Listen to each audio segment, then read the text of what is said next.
the side. Yes. Yeah,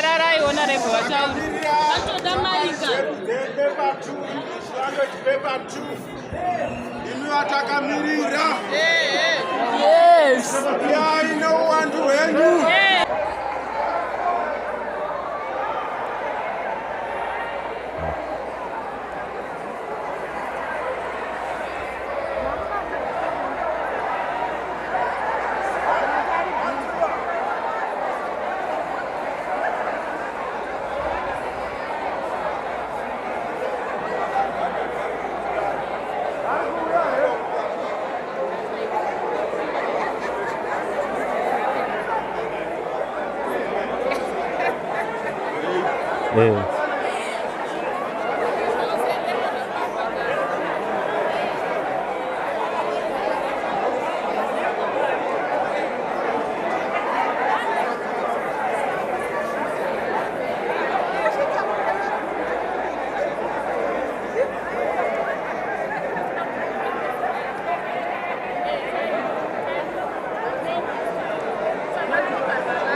Tauya pano, sema papers ese aripano passenger.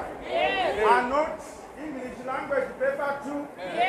And literature in English ese are 7. Physics. Saka nyayande transport and subsistence. Atina kuwana. Language paper 2 we had you got maybe the first installment. Asa inakupana mnokana kona the second. Ede makokera kumbazi.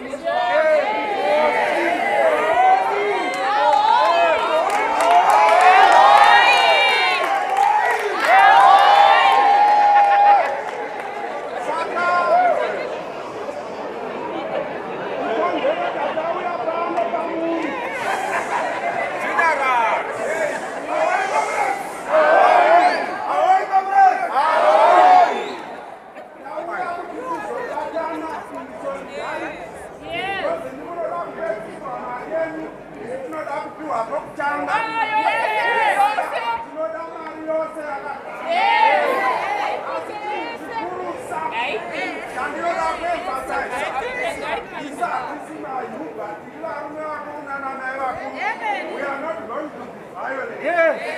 Because I can't in my paper.